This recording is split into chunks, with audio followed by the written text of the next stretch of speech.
Peak વ્યવસ્થા નથી કરી આપી। જો કે આ શાકભાજીના ધંધાર્થીને પ્લોટ ફાળવવામાં આવ્યો છે, પરંતુ ત્યાં મસ્ત મોટું ભાડું વસૂલાતા હોવાથી તેમને પરવડે તેમ નથી અને ત્યાં કોઈ ગ્રાહક શાકભાજી ખરીદવા આવે એમ નથી। અમદાવાદના જોધપુર વિસ્તારમાં છેલ્લા ઘણા સમયથી શાકભાજીનો ધંધો કરનારની દબાણ શાખાની ટીમે લારીઓ ઊંધી નાખી અને ત્યારબાદ તેમને કોઈ વૈકલ્પિક વ્યવસ્થા પણ નથી કરી આપી। જો કે આ શાકભાજીના ધંધાર્થીને પ્લોટ ફાળવવામાં આવ્યો છે, પરંતુ ત્યાં મસમોટું ભાડું વસૂલાતું હોવાથી તેમને પરવડે તેમ નથી અને ત્યાં કોઈ ગ્રાહક શાકભાજી ખરીદવા આવે એમ નથી, જેથી નજીકના વિસ્તારમાં પ્લોટની ફાળવણી કરવાની માંગ કરાઈ છે। તેમણે અહીંથી 4 કિલોમીટર દૂર અમને જગ્યા ફાળવવામાં આવી છે। 200 થી વધુ લારી ચાલકોને હાલાકીનો સામનો કરવો પડી રહ્યો છે। આ શાકભાજીના ધંધાર્થીઓ મુખ્યમંત્રી, ધારાસભ્ય અને કમિશનરને પણ રજૂઆત કરી ચૂક્યા છે, પરંતુ તેમની કોઈએ રજૂઆત ન સાંભળી।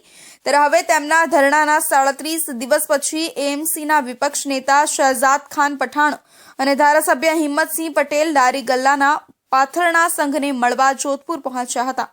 ધારાસભ્ય હિંમતસિંહ પટેલ આ શાકભાજીના ધંધાર્થીઓને સાંત્વના પાઠવી હતી। આજે 40 દિવસ પૂરા થયા, 39 નાઇટ અમે આ રોડ પર કાઢી।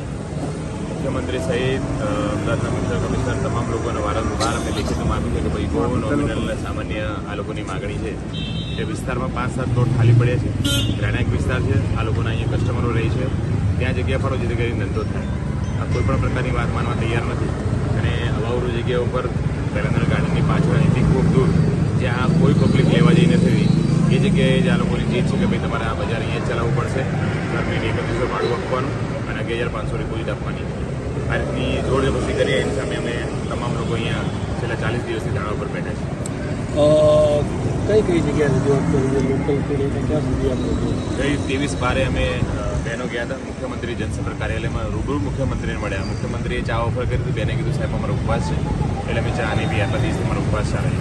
આ રીતની ચર્ચા કરેલી છે, વાત કરેલી મુખ્યમંત્રી કે 2 દિવસમાં તમારું નિરાકરણ લાવી। આજે 1 મહિનો અને 2 દિવસ થઈ ગયા, એ છતાં કોઈ પ્રકાર નિરાકરણ લાયા નથી। અહીંયા જે દક્ષિણ પશ્ચિમ ઝોન છે, ડેપ્યુટી મ્યુનિસિપલ મિરાજ પરીખ, એમને વારંવાર રજૂઆત કરી છે, અમદાવાદના મ્યુનિસિપલ કમિશનર લેખિતમાં આપ્યું છે, ધારાસભ્યના સાંસદને લેખિતમાં આપ્યું છે, જે દેશના ગૃહમંત્રી છે, એ છતાં કોઈ સાંભળવા દે નહીં। અહીંના ધારાસભ્યના સ્કૂલો બનાવવા માટે 1 રૂપિયાના ભાડા પટ્ટે પ્લોટ આપ્યો છે, પણ બહેનો જે રોજનો રોજ કમેન્ટ થાય છે એના કાયદો બન્યો છે અને કાયદાને રૂએ પ્લોટ આપવાનો તો પણ આપતા નહીં। એટલે તમે સમજી લો કે સરકાર શું કરવા માગે છે। એમના ધારાસભ્યોના સંસદના સંસ્થાઓના બિલ્ડરોને આપવા માટે જગ્યા છે, પણ ગરીબને કમાવા માટે જગ્યા આપવા માટે એની જગ્યા શું માગણી અમારી એ છે કે આ રહેણાંક વિસ્તાર છે, 5-7 પ્લોટ માટે તમે ફાળવો અને આ બહેનો જોડે જે 11 તારીખે મારામારી કરી, મોબાઈલ લૂંટી દીધા, પૈસા એની યોગ્ય ફરિયાદ નહોતો તમે। આ બે અમારી માગણીઓ છે। આગામી સમયમાં શું સરકાર તો સાંભળતી નહીં, દીપક ખાન સાંભળીને આવ્યો હતો અને એમને રજૂઆત કરી છે। આજે બી મેં એમના કહેવાથી ડેપ્યુટી મ્યુનિસિપલ કમિશનર મળવા ગયા, પણ એમની મિટિંગ ચાલે છે બજેટની, એટલે 3-4 વાગે ટાઈમ આપ્યો છે। 3-4 વાગે મને ભાઈ શું કહે અને આગળ પછી અમે રણનીતિ નક્કી કરવાના છીએ।